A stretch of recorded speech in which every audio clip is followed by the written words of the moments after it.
back to Everyday Whiskey. I'm Mike. And I'm Dan, and we're going to find out if Mike likes vermouth today. Yes, we will, because I know I hate it. Well, we're not actually going to be drinking vermouth straight. We're going to No. be having some vermouth cask finished bourbon and vermouth cask finished rye. One you're very familiar with, one you will not, probably don't even know exists. Yeah. But in New Jersey, this is a pretty relatively close distillery to us, being Kinsey. And everybody's heard of the legendary High West as far as all of their barrel finishes and their blending. So let's get right into this, and we're going to start off with, I think what we should do is the lesser known. We're going to start off with Kinsey, the one I think that is near and dear to our hearts. Sounds good to me. Let's do it. So shout out to my buddy Evan. Yes. And focus. You gotta block my face. There you go. Focus. All right. Shout out to Evan for gifting me this bottle for my birthday / engagement party. And, yeah, it is a... Tag. Oh, it's still a tag on there. So this is a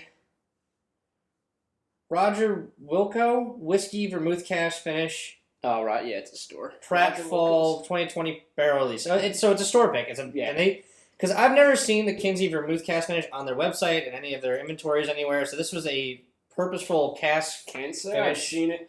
/ store pick on the store owner, manager, whatever. I can't say I really looked for vermouth finishes Neither do I, either, so... Like Kinsey they have a Zinfandel finish, a honey cask finish, a Chardonnay finish. They also sell rye, bourbon, and a 10-year. That's what I'm familiar with. I think they also have a Cabernet cask finish as well. So they definitely get very creative. What not a lot of people know about Kinsey, it was one of the first established distilleries in North America. Yes. Out in Kinsey is originally established in Pennsylvania. Their product, I don't remember this product is sourced from Kentucky or not. I believe this is based off an original recipe, but I could be wrong. Let's do a little reading here. Doesn't say. Doesn't say. Whatever. Or not. But it's from Philadelphia, Pennsylvania, specifically Fishtown, one of our favorite places to go, at least in the tri-state area. Woo! Yeah, Great nose, though. You could find me in Philly quite frequently. It's I love it out there. It's got a very strong nose. Very strong. You definitely get that vermouth note to it, and Yeah. I'm not a vermouth guy either, and that's why I really don't drink Manhattans, No. just because I can't get past the vermouth note for me. Port, vermouth, sherry, those are all like really This is fortified wines, cooking wine. They're just older. yeah. Your grandparents probably love that shit. Your grandfather probably has a tap of sweet vermouth going direct into the vein. It's Central also line. more commonly used in martinis as well. This smells like a rye though. This smells herbal. It It smells does. like kind of that dill pickly like thyme or no, dill leaf. A little bit. All right, let's just try it.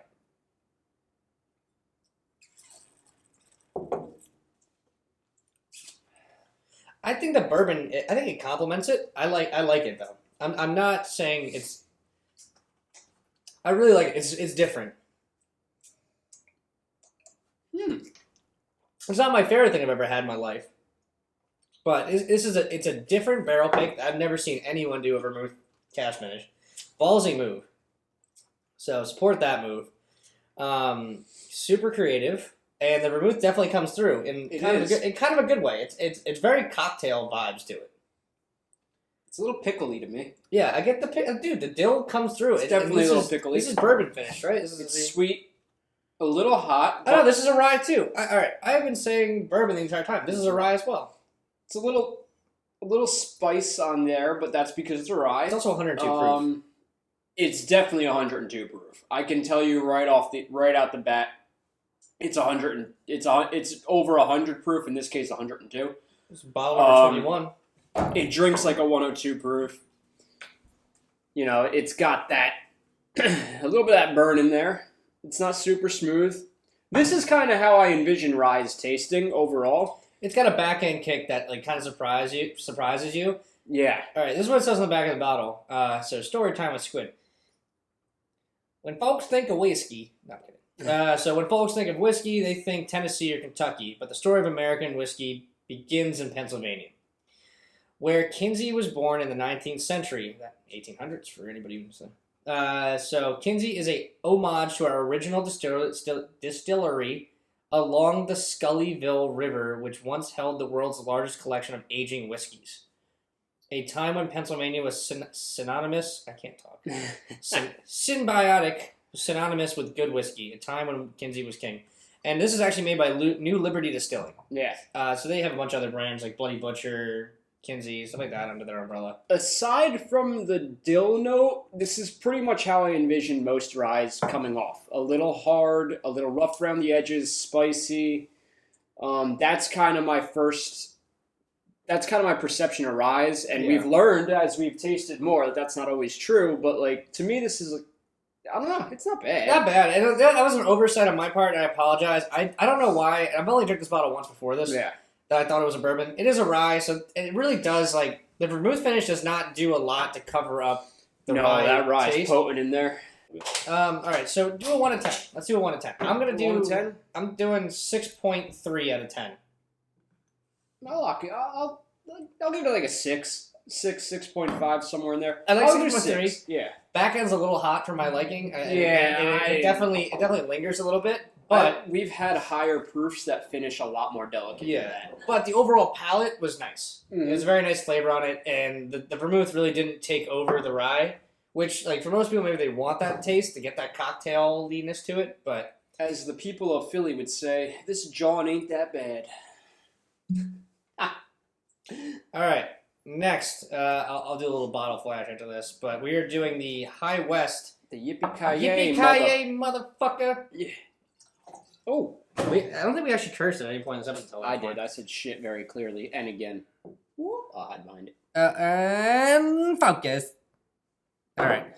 So Yippee-ki-yay has actually been discontinued out of the core lineup for High West. So this will be a distillery only and/or biannual or annual release. We don't really know what's going to happen with it. All you're really going to get now is the double rye and the prairie. And then you're going to have your Bull Rye, Yippee-ki-yay, Campfire, Rendezvous Rye, and your Midwinter Night's Dram as your limited releases. Yeah, they're no longer permanent staples. I think blows. I do too. Because the Rendezvous Rye is fucking amazing. Rendezvous is great. I love Campfire. Yeah. Campfire is such a great... It pretty much drinks like a single malt. And that's because there are aspects of... Well, as you know, Campfire has single malt in it. It's got bourbon. It's got whiskey. It's got everything going on in it. And it's so good. I don't know how to describe Campfire. It's just so good. It's just a very good one. You should go find one before you can't find one. Yeah. That's all I'm going to say. I already don't think you can find one. They're like $65. They're not crazy expensive. But they're like not out there anymore. So immediately, nose is better. This is a lot more weedier and grainy nose to it. Now, all right. This is a long story time with Squirt. I'm kidding. Yeah, we're not reading that whole thing. No, I'm just trying to go through it and find like something that we can use. Typical. So... and this is something I think we both already knew. This is the double rye finished in, I believe it is vermouth in Syrah barrel. So it's not just solely vermouth, which I think that Syrah barrel really softens this up and gives it some of that sweetness. I hope so. I mean, Syrah's it's a red, but it's a pretty light. You smell it again, and like now knowing that this Syrah barrel, you can really smell the wine on it. I really do get some soft tannins to it. I just get a lot of wheat and grains and. I get that too, but the wine influence is there. For me, the wine influence is there. There's the vermouth. Nope. Nope. I just watched Mike go. Nope, not my cup of tea. Give me a spit bucket. I love this. I don't hate vermouth. I don't love it. But I do like this, and honestly, the air has done this some justice. It's brought the vermouth out a lot. So if you're looking for that vermouth and Syrah finish, the air definitely brings that out. another whiskey Mike loves is Dad's Hat vermouth finish, which will forever haunt his dreams. And maybe if you watch our live with us on Tuesday nights, he'll tell the story of the infamous. Yeah. Dude. I cannot infraredness, God fucking damn it. Infamous. Infamous Dad's Hat spill Yeah, that Got was... it. I got it out. Jesus Christ. That was many years ago, early in our careers. We were both at the same location. And I'll never it was forget the not sound of good. Mike's aggressive dry heaving. Oh. Not knocking Ugh. not knocking Dad's hat, but at like 9:30 in the morning, smelling vermouth finished Ugh. bourbon, especially when you weren't really into bourbon at that point, it can be a little off-putting. But I really do like this, and I not to knock Kinsey, but High West has been doing this. Actually, not a crazy much longer time than this. And High West has only been around for 15 years or so.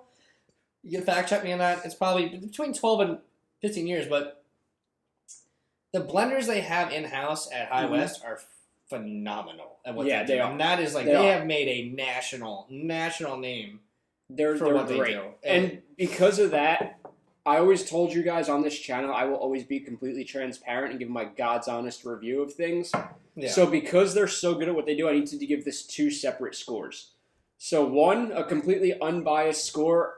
If you're looking for a Vermouth, Syrah, for a good Manhattan, finished whiskey, if you're looking for a bottle that tastes like what it's described, if you can find it's it. this. If you can find it.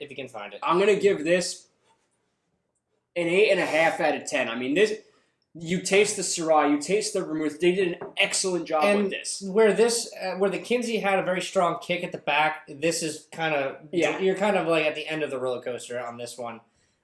Now, my personal score, 5 out of 10, because I just don't like that. Yeah. But I'm going to be honest. They accomplished what they set out to do, and that's why I have to give them an unbiased score of an 8.5. It's good. I totally agree with that. I just don't like it. And I'm a little more preferential to this, so I think I did 6.3 on the Kinsey. Right. I'm not going. This is not my favorite High West. I would put this damn near the bottom.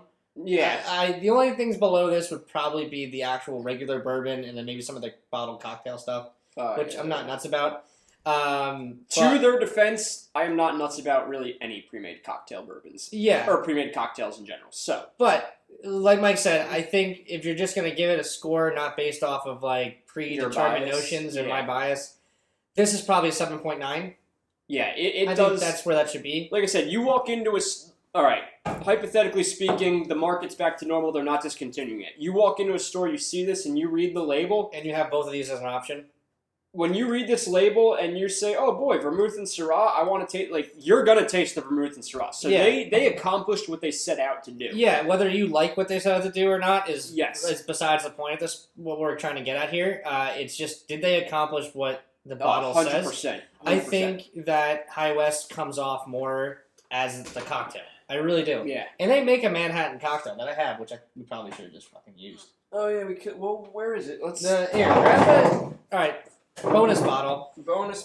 So this is called their High West. They make a Manhattan pre-made cocktail now. This is their older edition called the 36 vote, which the 36 vote ended Prohibition. It did. So 36 vote. Jesus Christ. There you go. Ended Prohibition. So this is what a Manhattan. It's supposedly supposed to taste like.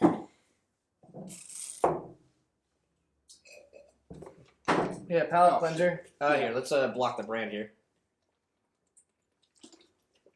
Oh, not sponsored by Kinsey, High West, or Deschutes. Yeah.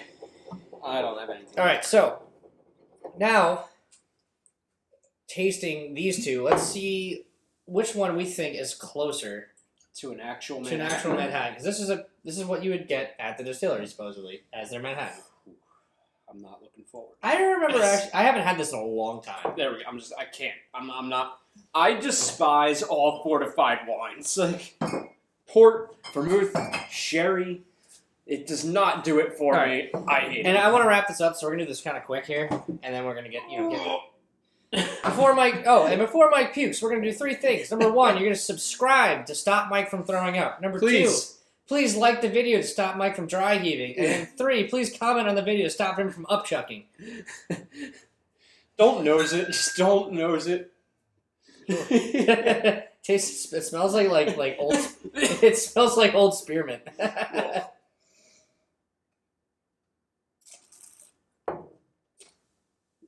Don't swish it. I just swished it like toothpaste. No. That one's closer. This is definitely closer. That's terrible. I do not like Manhattans. I'm sorry. Dude, if you watch it, ever play it back when you're editing, I fucking swished it in my mouth like Listerine. It's one of the worst things I've ever done to my. I can't even fit. I'm not kidding.